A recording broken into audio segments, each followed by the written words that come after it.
Tere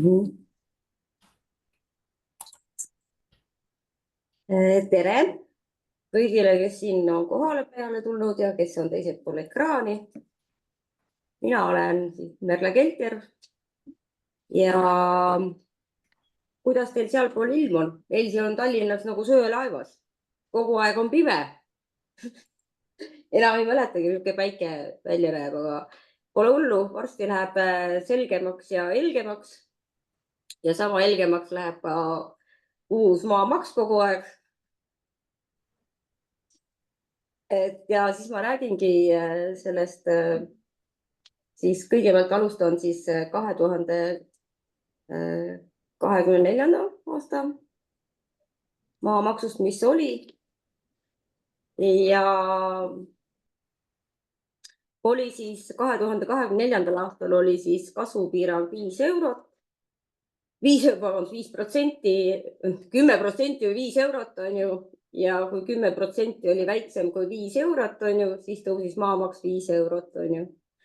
Et see aasta oli siiski, see oli nagu probleemiks see, et paljud inimesed ei saanud aru, et seda kasvupiirangut ja 5 eurot rakendati siis igale katastriüksusele eraldi. Näiteks kui ühel kinnistusel oli 2 katastriüksust, siis igale katastriüksusele arutati see kasvupiirang või siis 5 eurost sammu. Ja teiseks oli see, et oli küsimus, et lubati, et tõuseb maamaks 10%, aga tegelikult on tõusnud umbes 50% või rohkemgi. Tegelikult on niimoodi, et kui on 3 katastriüksust ja iga katastriüksus tõuseb 5 euro võrra, siis tegelikult ongi see tõus suurem kui 10%. Sest seda 10% kasutatakse ikkagi ainult ühe katastriüksuse juures. Ja samamoodi on ka järgmisel aastal ehk siis 2025. aastal.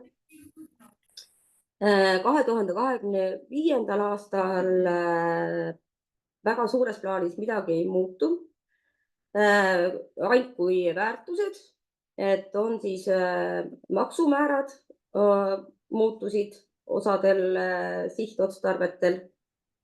Ja tõuseb siis maamaksu aasta kasvupiirang 50%-le. Ja kui see 50% on siis väiksem kui 20 eurot, siis tõuseb 20 euro võrra. Et mis mul nende maksumäärade juures on palve, et igale sellele sihtgrupile saab ikkagi sisestada ainult ühe maksumäära. Et on olnud juhtumeid, kus on näiteks elamumaale on sisestatud 2 maksumäära ja siis see ei ole õige. Et tegelikult on niimoodi, et te saate ikkagi sisestada ainult kas siis näiteks elamumaale 1%, muu maatulundusmaale 0,5% ja muu maale siis 2%. Et need on ainult 3 maksumäära saate sisestada.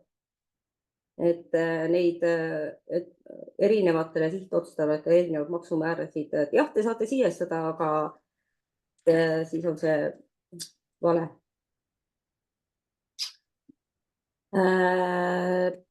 See aasta siis on see, mis on, et 64 eurot oli esimene maksutähtaeg ja nüüd on siis uuest aastast on 100 eurot minimaalne.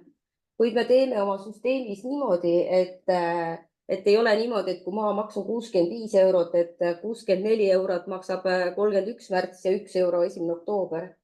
Vaid me oleme sinna sisse teinud 5 eurose lõtku, et kui on see aasta oli 64 pluss 5 oli 69, sealt edasi hakkas minema oktoobrikuus summad. Et järgmine aasta siis on niimoodi, et on 100 eurot ja 105 hakkab minema siis järgmiseks tähtajaks. Selle jaoks, et ei ole nagu ebamõistlik teha inimestele niisugust, et on 100 eurot maksab 31. märtsiks ja ja 2 eurot maksab siis 1. oktoobriks, et siis me oleme teinud vaikimisi niisuguse kokkuleppe. Samuti siis veel kehtib ühtne koduomaniku soodustus, et see siis ka järgmine aasta veel ei muutu ja see siis on veel ikkagi pindalapõhine.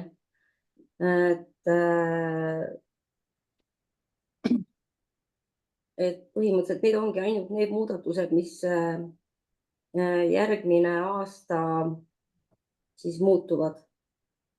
Et ütleme niimoodi, et see on niisugune, summaliselt on ta ilmselt suurem, sest 50% ja 20 eurot on suuremad numbrid, on ju. Võib-olla oleneb järgmine aasta, mis kohalikud omavalitsused otsustavad, aga on ta ikkagiski kohalike omavalitsuste natuke niinimetatud pehmem, et ei ole vaja otsustada seda koduomaniku soodustust, on ju, ja siis kasvu piirmäära, on ju. Et siis järgmine aasta ütleme, et on veel lihtne see asi, et kehtib ka veel 2024. aasta loogika ja ainult summad suurenevad.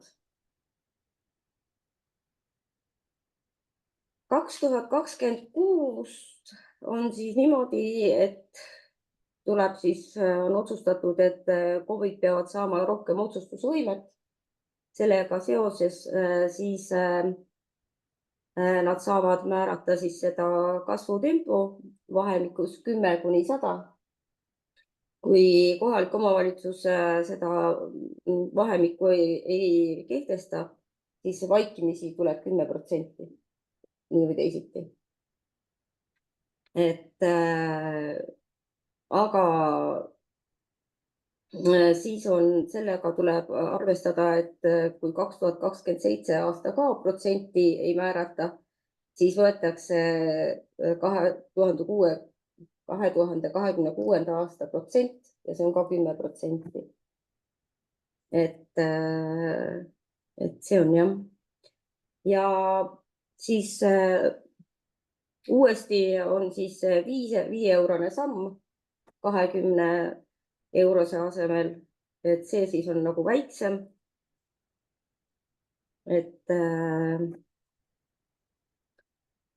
Ja siis on see, et KOV-i saavad otsustada kodualuse maamaksusoodustuse suuruse kuni 1000. See tähendab seda, et kui soodustust ei kehtestata, siis on maksusoodustuse number 0. Ja kui ka 2027 ei arvestata, siis on ka 0, et seal ei ole midagi teha.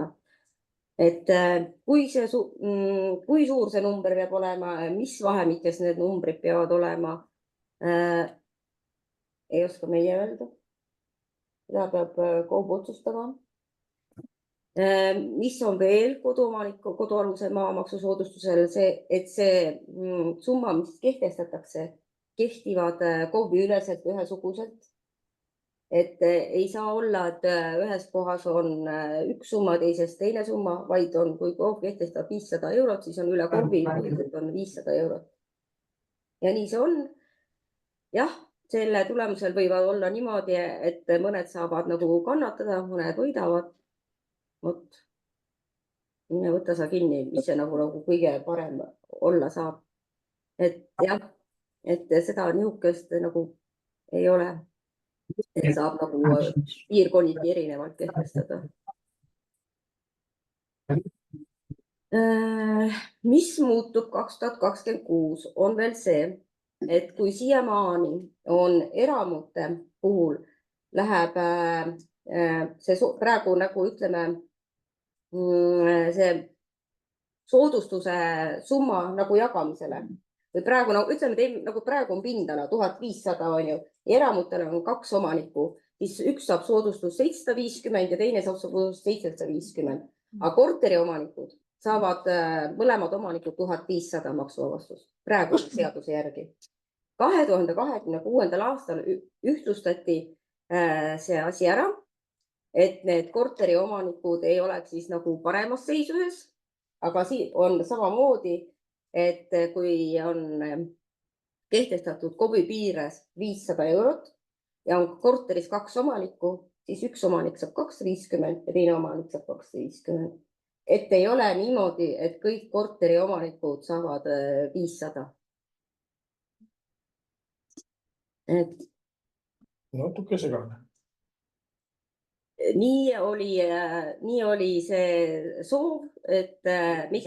Soovist ma saan aru, aga see lahendus on natukene segane. Kui praegusel hetkel on elamu, ütleme, kaasomandi järgi jagatud, kui sul on 8 kaasomanikku, siis jagatakse see 8-ga. Kui mul on 20 korteriga elamu, praegu igaüks 20 tükki saab. Tulevikus jagatakse siis see 20 korteriga elamu 20. Ei, igale korteri omanikule. Iga korteri omanik saab siis see KOV-i poolt kehtestatud selle soodustuse. Siis täna on nii, et kui mul on korteri omand kaasomandis, siis mõlemad kaasomanikud saavad 1500 ruutu soodustust. Aga see on tõesti vale. Jah, siiamaani oli niimoodi, et kõik omanikud, kes praegu olid korteri omanikud, said 1500, said maksuvabastust. Aga tulevikus on siis niimoodi, et kui on korteris 2 omanikku, siis jagatakse see summa 2 omaniku pealt. Korteri omand on ühis- või kaasomandis, siis jagatakse vastavalt ühise omandi osale. Tähendab, need jagatakse ära, jah, nad kokku saavad 500 eurot, on ju. Kui on kaasomand, siis vastavalt siis oma kaasomandi suurusele, jah. Ühisomand siis jagatakse vastavalt siis pooleks, on ju. Et jah. Et see on, jah, praegu oli natuke ebavõrdne. Muidugi neid kortereid nagu väga palju ei olnud, et kõik korteri omanikud said 1500 ruutu maksuvabastust, et selles mõttes, et ei olnud väga palju neid kortereid, kus oleks, ma ei tea, üle 1500 ruudu kortereid, eks neid vist väga palju ei ole, et see Tallinnas muidugi on, ma arvan, neid küll on ju, aga mujal, ma arvan, et ei ole väga. Need on need eramaja tüüpi korteriomandid, kus pealtnäha on eramaja, aga tegelikult on korteriomand on kinnistusraamatus. Nemad saavad, nendel nüüd ei vea väga. Et ütleme, nemad peavad hakkama ilmselt maamaksu maksma. Nendel ei vea, vaid nemad saavad nüüd samadel alustel kui kaasomanikud. Jah, nemad saavad võrdselt. Endiselt säilib siis pensionäridele täiendav kodualuse maamaksu soodustust ka siis kuni 1000 eurot. Kui ei ole koduomaniku soodustus kehtestatud, tähendab on 0 eurot, siis täiendavat soodustust 0, siis on täiendav soodustus ka 0 eurot, et ta ei saa seda täiendavat soodustust. Ja see liidetakse siis kodualuse maamaksu soodustusele. Aga represseeritu saab siis täiendavalt kodualus soodustust siis täies ulatuses, aga ikkagi siis sellelt maalt, kus ta saab kodualuse maamaksu soodustust. Et see on täiendav soodustus ja see on samamoodi, kui koduomaniku soodustus on 0, siis täiendav soodustus on ka 0. Et selle peale peab nagu mõtlema, ega need represseeritud vist väga palju ei ole, aga pensionäridele võib-olla see maksusoodustus on ikka teretulnud.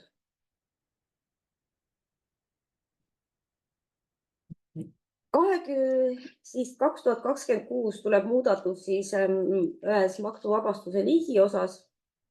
See on siis, mis puudutab riigi omandis olevalt ühiskondlik ehitiste maade.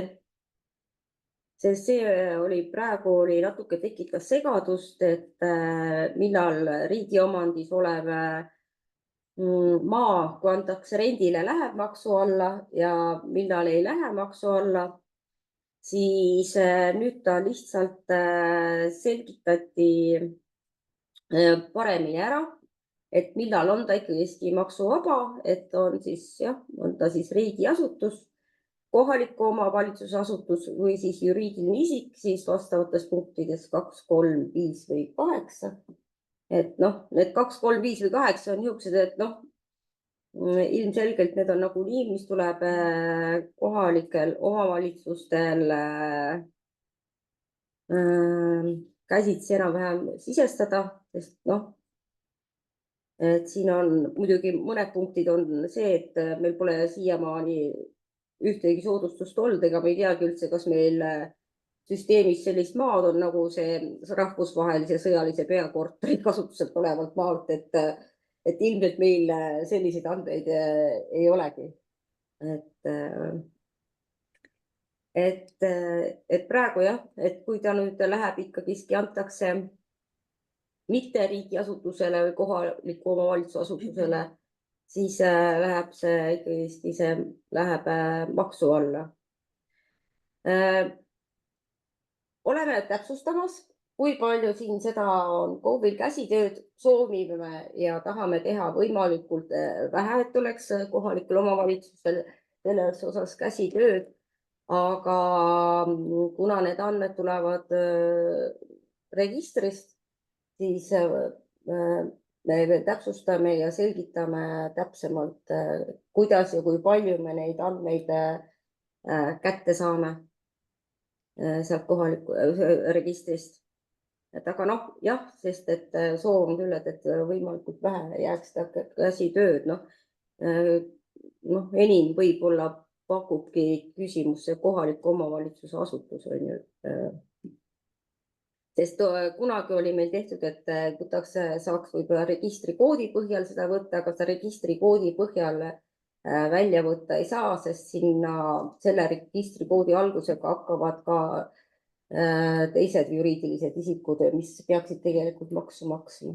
Et see on nagu see murekoht, mis on, aga noh, tore on kuulata seda, et kui enne hakkasime meie oma maamaksu süsteemi parandama ja muutma ja me leidsime, et paljudes registrites on näiteks vigu, siis ütleme, tänaseks päevaks on niimoodi, et päris palju registrid on oma andmeid muutmas, parandamas, uuendamas, et see koostöö on tegelikult meil sujunud ikkagi päris hästi, on ju.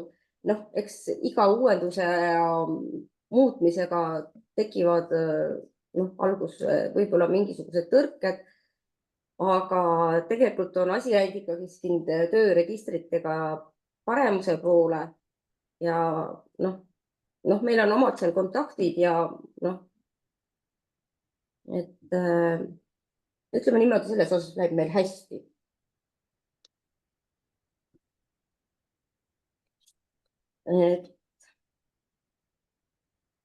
Ja siis need olulised kuupäevad, mis siis 2026. aasta jaoks saavad tulema.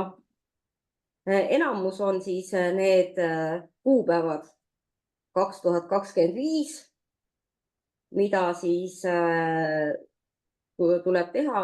Kui ennem oli siin põhiliselt oli üks kuupäev ja see oli 1. veebruar, on ju, siis minu meelest tuleb neid iga aastaga igasuguseid kuupäevi ainult juurde. Ei tea, kelle oma see on. Ma olen seda üleval näinud. Ja siis on see, et mis meil õnnestus see, et need kuupäevad läheksid enam-vähem ühesuguseks, sest alguses olid neid kuupäevi niimoodi, et nagu tead, ma ei tea, Setomaa lapitekstid on ju, et pagalama üks kuupäev, teine kuupäev, kolmas kuupäev on ju, mõtlesin, kuulge, et aga mõelge nüüd ise nüüd COVID-i peale, neid asju on niigi palju ja kui nad peavad jälgima siin, ma ei tea, 100 kuupäeva korraga on ju, ja siis pole imeks, et midagi ju jääb vahele või midagi unustatakse ära, on ju, et selles suhtes on nagu hästi, et me ütlesime, et need kuupäevad peaksid ikkagi enam-vähem olema ühesugused. Et ja meil täitsa õnnestus, et siis on jah, et need maksumäärad siis esitatakse 1. juunist kuni 2. oktoobrini, et noh, päris pikk niisugune aeg on ju, kus neid maksumäärasid saab siis esitada, on ju, ja kehtestada tuleb siis 1. oktoobriks, kaldun arvama, et väga palju COVID ei torma siin maikuus neid määrasid kehtestama, on ju, sellepärast, et tuleb ju teha selles mõttes põhjalikum analüüs ka nendes teistes soodustustega. Ja samamoodi siis tuleb siis maamaksu tõusu piirmäär kehtestada siis 1. oktoobriks ja siis 2. oktoobriks oleks hea, kui oleks meile juba esitatud. Et selles mõttes, et maksumääradega on niimoodi, et kui maksumäärad selleks kuupäevaks ei ole esitatud, siis võetakse 2025. aasta maksumäärad maamaksu tõusu piirmääraga, kui 2. oktoobriks meil ei ole, siis 3. oktoobril on automaatselt kehtib KOV-ile 10%.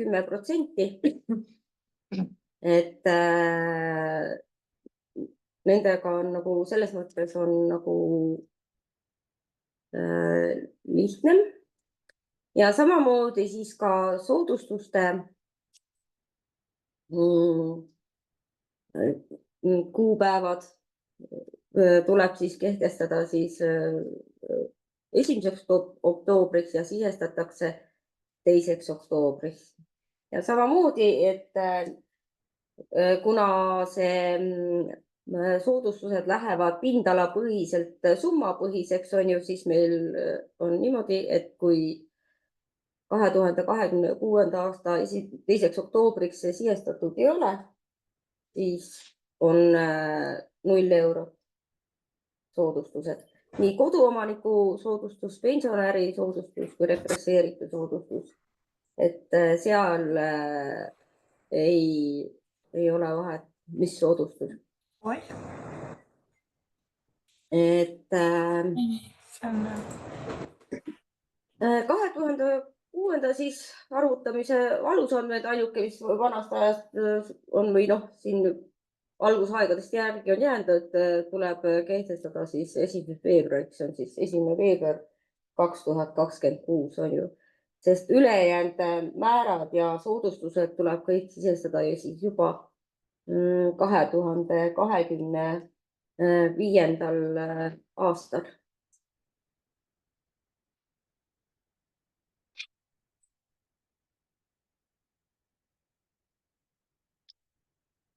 Siin on siis mõningad toimingud, mida siis võiks teha juba 2024. aastal, 2025. aasta maamaksu arvutamiseks.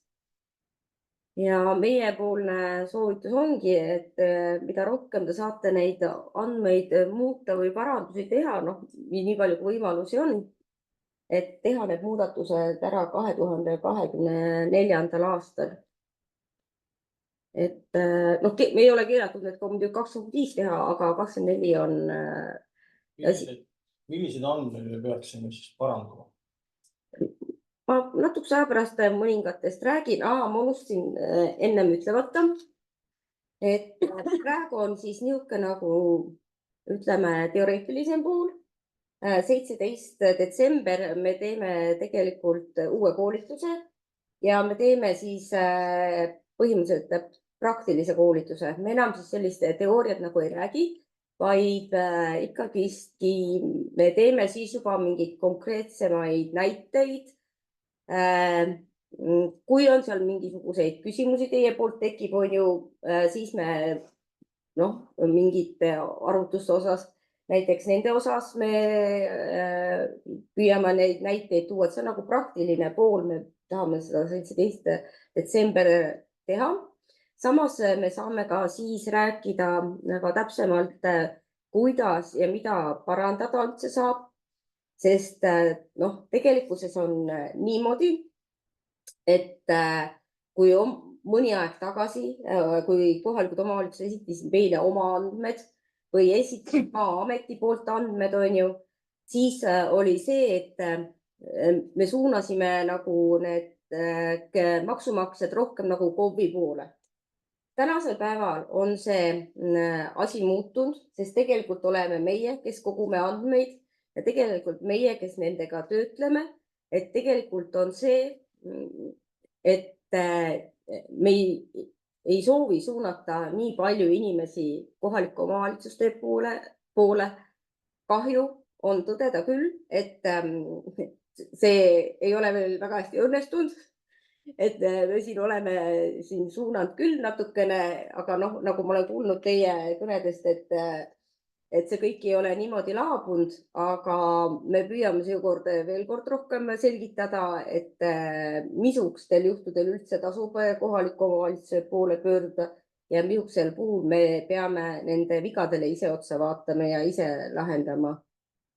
Et see on nagu see sõnum. Praegu vaatan siis maamaksu teate peal on kirjas, et maa andmed ja maksumäärad kohalik omavalitsus. Maamaksu määramine ja tasumine Maksu- ja Tolliamet. Väga konkreetne.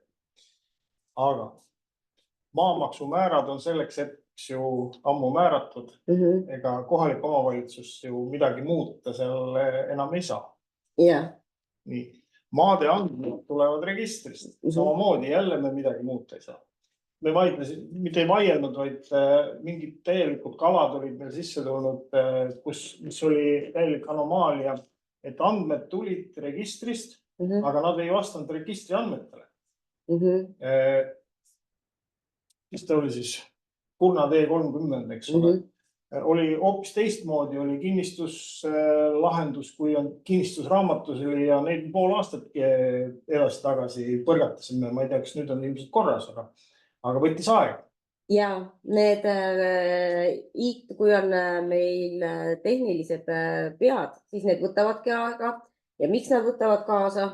Sest meid aitab tehnilistes küsimustes ainult üks meesterahvas Jüri.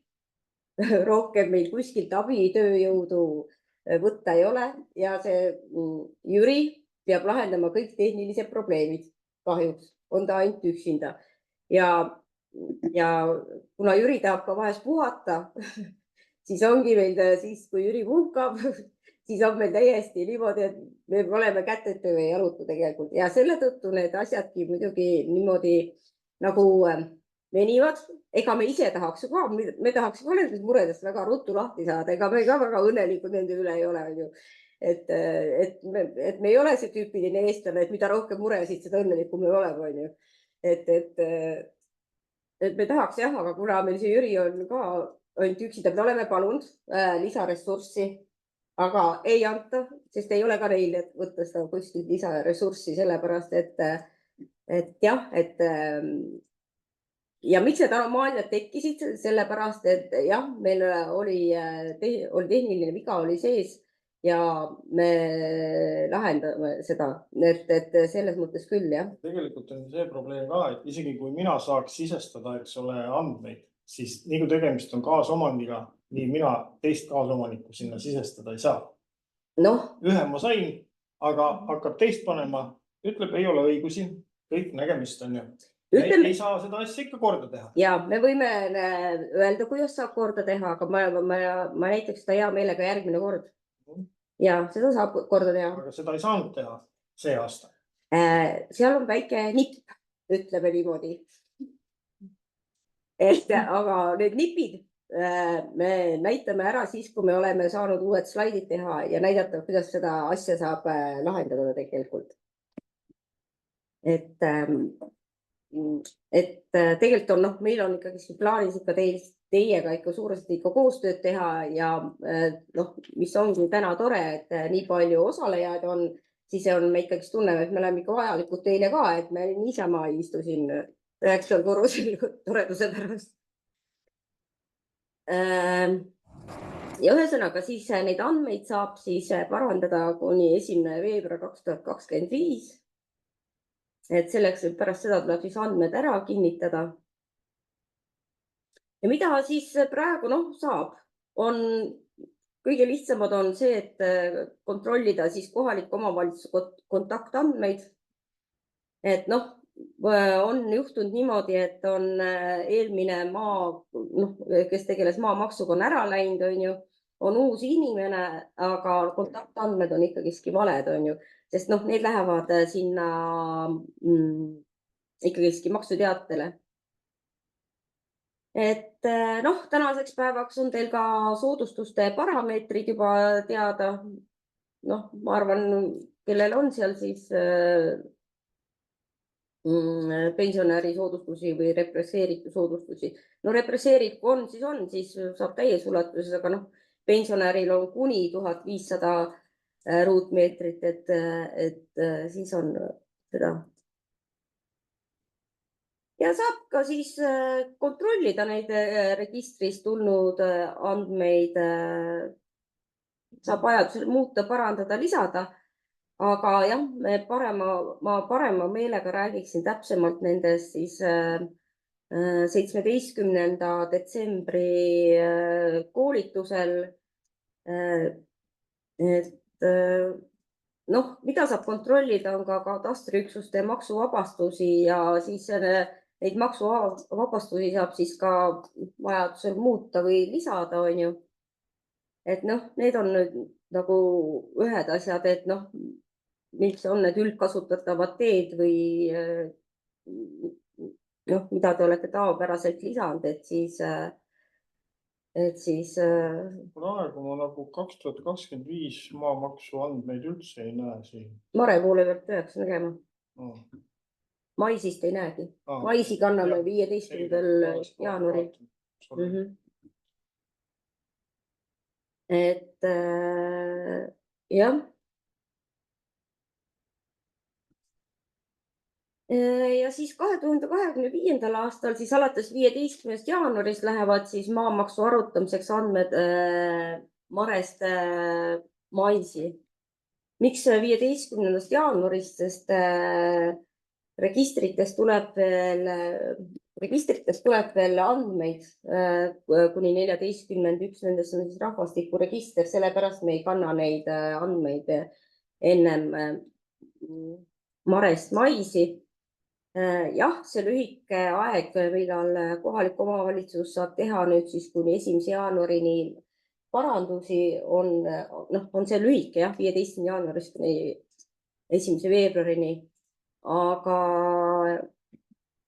noh, me tahaks ju loota, et andmed on õiged, on ju, aga parandusi on kindlasti vaja teha, aga meil on vaja, mis selle aja tingib, on esiteks, et me peame toimetama inimestele 15. veebruariks maksuteated kätte, et meil see maksuteadete koostamine võtab aega ja me peame ka siis kätte toimetama need maksuteated.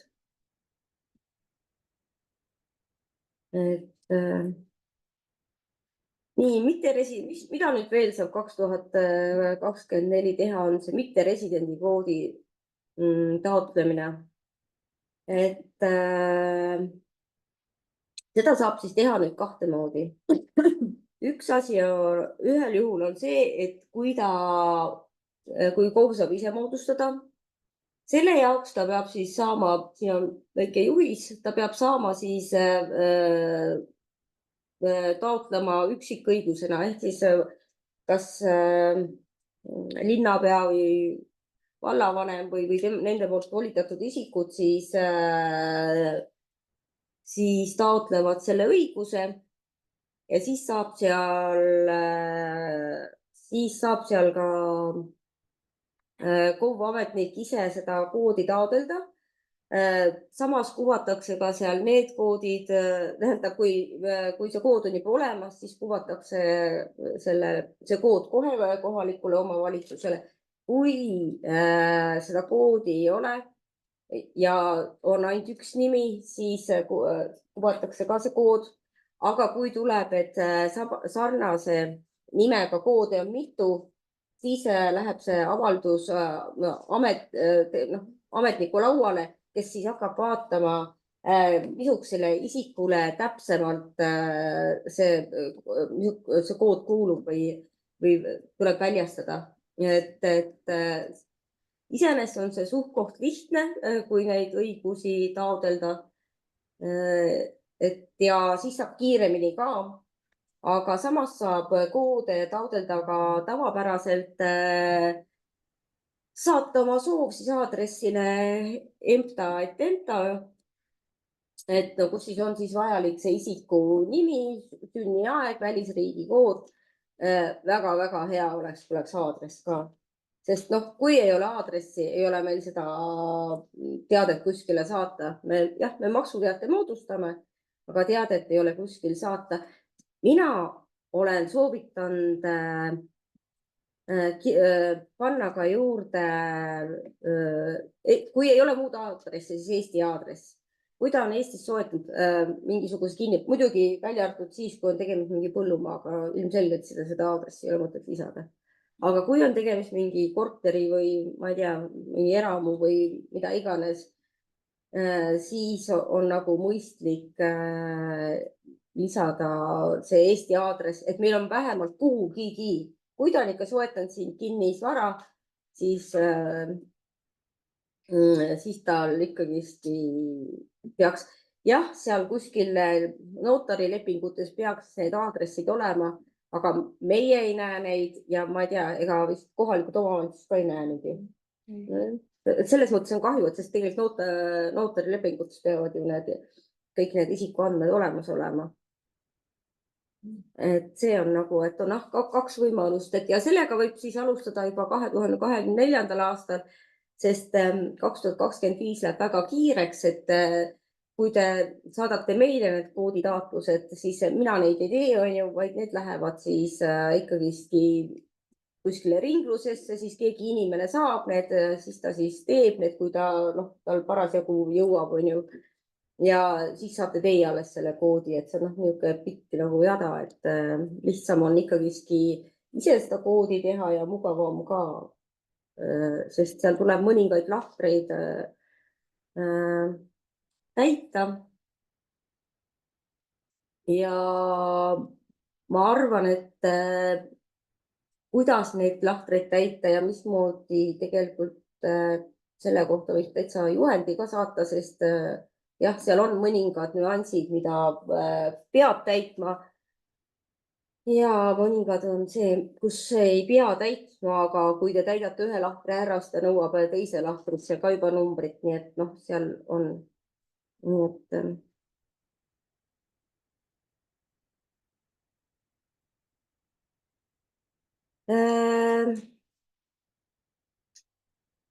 Siin on küsitud ka ühte koma teist, et millal saab 2026 aasta maksumääradega niimoodi mängida, et on alates, ma pakuks välja veebruarist, kui 2025 aasta maksuteated on moodustatud. Kuigi ma ise mõtlen, palju see muidugi abiks on, sellepärast, et tegelikult need maksumääradeks aga mis mängivad rolli on ju tegelikult need piirmäära protsendid ja siis soodustuste summad tegelikult, mis määravad ju tegelikult selle maksumäära, kuigi palju võib-olla saab sealt statistika kuvalt võib-olla midagi võtta. Millegiga me peame ju kuidagimoodi need maksumäärad paika saama, sellepärast et peale seda maksustamisindamist ju on iga krundi maamaks on individuaalne. Ei ole see nagu vanasti, et me teadsime tsooni, teadsime ruutmeetri hinda. Meil oli lihtne arvutada ükstapuha kas või kogu tabeli järgi. Täna me peame mingi asja alusel neid asju, neid nii-öelda panema, neid määrasid ja siis vaatama, mida me saame ainult ütleme seda tulu prognoosida seal. Mitte midagi muud, see palju keegi maamaksu hakkab maksma, seda me mitte mingi valemiga ei suuda välja prognoosida. Oleme proovinud, nüüdki sai proovitud enne see tegelikult ju, mis ministeerium andis meile selle nii-öelda, mis ta siis oli, kalkulaator, jah.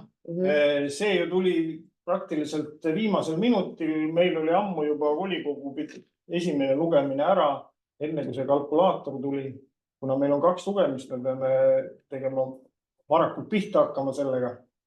Ja siis ongi. Ja siis ma käisingi iga päev ma käisin, maksusin selles Mares ja panin aga uued jälle need määrad ja vaatasin siis järgmine hommik, mida siis mulle siis oli välja keedetud seal. Ja sellepärast ma juba eelmine aasta ütlesin, miks teil on 19 maamaksumäära vaja sisestada, kui tegelikult meil on ainult 3 maamaksumäära. Juba eelmine aasta ma sellele juhtisin tähelepanu, et või oli isegi üle-eelmine aasta. See oli juba üle-eelmine aasta. Et miks me peame 19 numbrit sisestama, kui tegelikult on vaja sisestada 3 numbrit? Ja me saame sellest aru ja meil on see täitsa töös ja plaanis.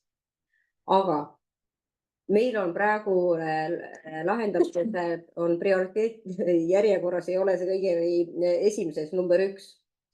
Ja teine asi on see, et me tahame hirmsasti seda teha ja ma loodan, et me saamegi selle tehtud. Aga seal on see, et arendaja tahab sellest raha saada või ressurssi puudusel, ütleme niimoodi. Ja kuna meil on praegu prioriteetsemad teised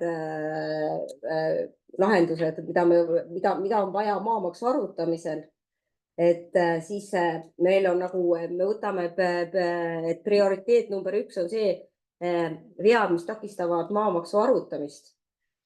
Ja siis tulevad teises on see, mis on mugavuse lahendused. See ei ole päris mugavuse lahendus. Esiteks seal võib ka eksida sellega, kui ma sisestan, eks ole, et ma sisestan kogemata mingi numbri mingisse kohta valesti, eks ole. Ja kui ma prognoosin ja ma nädal aega iga päev neid numbreid seal sisestan, siis see ei ole üldse mugavuse küsimus. Absoluutselt mitte. Ja, aga ta ei takista maamaksu arvutamist. Et selles mõttes, et meil on ikkagi see, et meie ülesanne on see maamaks ära arvutada ja meil on lihtsam neid praegu, ega me kontrollime ka neid maamaksumäärasid, mis on sisestatud, sest esiteks juba sellepärast, et me peame need avaldama kodulehel, on ju.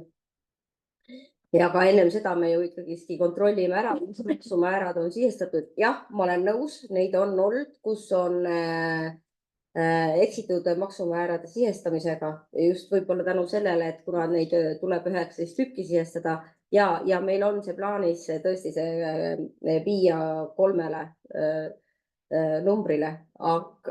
Ei, ma saan aru.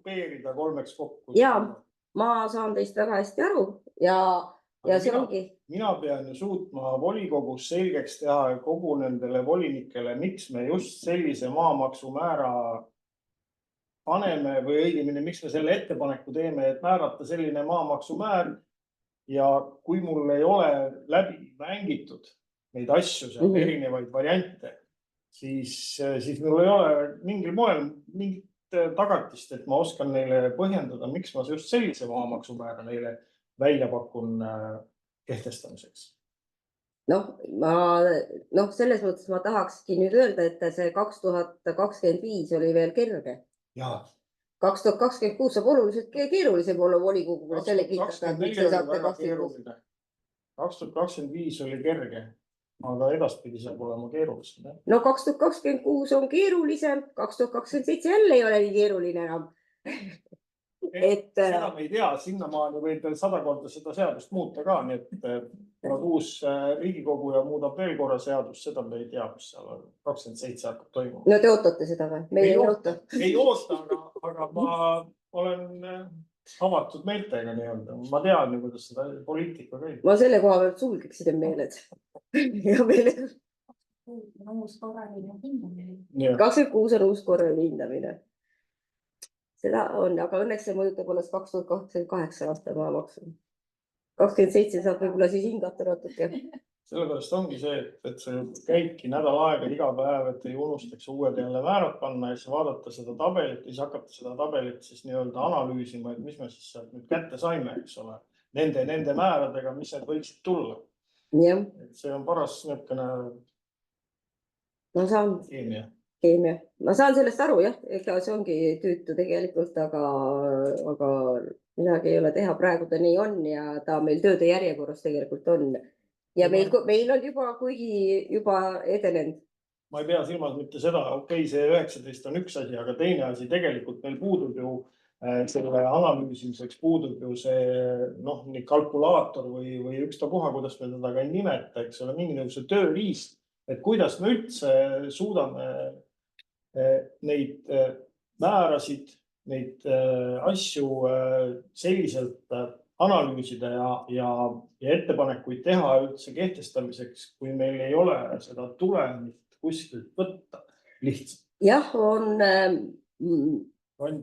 sama, eks see peab olema see sama kalkulaator teatud täiendustega, mis seal eelmine aasta see Kliimaministeerium seal või kes ta see Regionaal- ja Põllumajandusministeerium ja kes seal tegi kõik. Jaa, aga see tuli Või kliima- praktiliselt.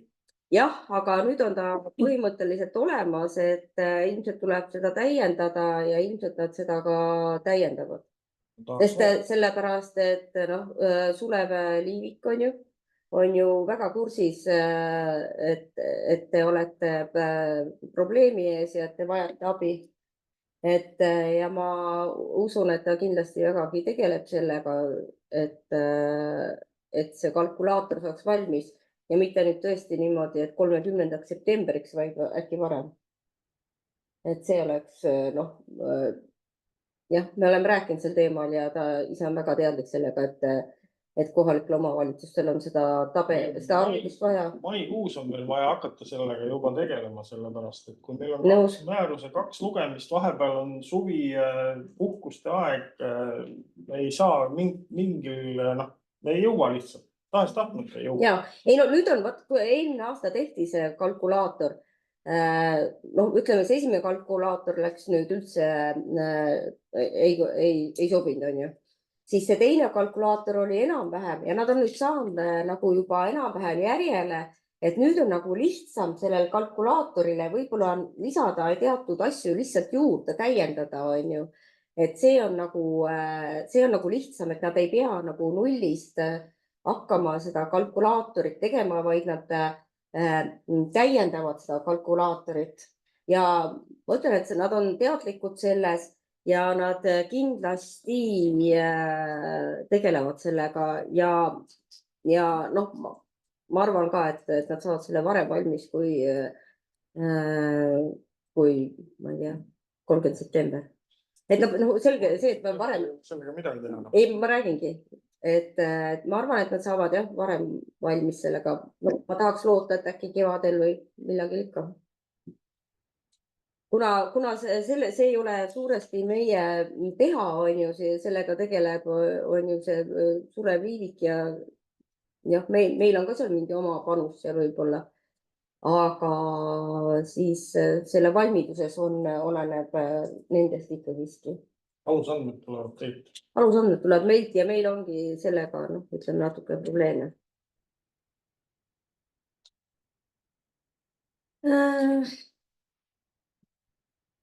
Siis, mis siin on statistika kuval, ma vaatan, et siin ongi, nagu te kõik teate, et kui te panete need protsendid sinna, siis need summad muutuvad järgmiseks hommikuks. Jah, mis ei ole ka hea lahendus, et tegelikult oleks hea, kui see andmed töötaks kohe ja näiteks neid, et see järgmise hommikuks saab pikka aega, aga nii ta praegu on. Siis on küsitud, et see maamaksu summa et kas sealt on maha lahutatud ka maha arvatud soodustused, vabastused, jah, sealt on need maha arvatud vabastused ja soodustused, mis seal statistika kuval on. Ja siis on seal veel ka, et seal on pindalade erinevus on ka olnud, et kuna me need andmed saame pindalade kohta, saame suuresti Maa-ametis, siis võib alati sealt küsida, et mis põhjusel need on. Me küsisime Maa-ametist ühe KOV-i kohta, miks need pindalad on erinevad. Nad ütlesid ka, et neil on täpsemalt vaja vaadata, milles see on, kas mingi piirid muutuvad või ühesõnaga Maa-amet tegeleb nende pindalade muutmise kohandamisega, et kas see on sellest tingitud või millestki maa Muudest- paisub vahepeal. ei tea, jah. Siis, mis on veel, mis on korduvad maksuteated, mis eelmine aasta läksid, on see, et Maa-amet teostab mõõtmisi ja siis millegipärast need mõõtmised tulid meile 2024. aastasse ja siis on tegelikult need pindala erinevused ei olnudki nii suured. Need võisid olla mõne ruutmeetri puhul, mis ei muutnudki tegelikkuses lõplikku maamaksu, aga süsteem sai aru, et mingid maaandmed on muutunud, et siis järelikult tuleb maamaksu ümber arvutada. Et jah, ja siis kas ei tulegi sendilisi erinevusi või siis tulevad sendilised erinevused, et samuti võib tulla ka seoses ümardamisest, sellepärast et süsteemis on number 6 komakohaga, aga me siis ümardame 2 komakoha peale, et need on niisugused. Et eelmine aasta jah, need korduvad maksuteated ei olnud hea lugu, aga loodame, et järgmine aasta see ei kordu. Et mul rohkem nagu hetkel ei ole midagi juurde öelda. Kui on midagi küsida.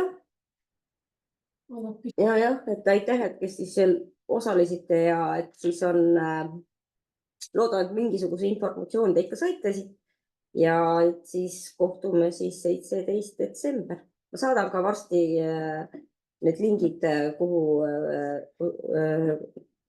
kus saab siis registreerida.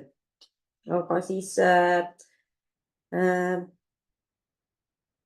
ilusat neljapäeva ja kohtume varsti ja kui on küsimusi, kirjutage.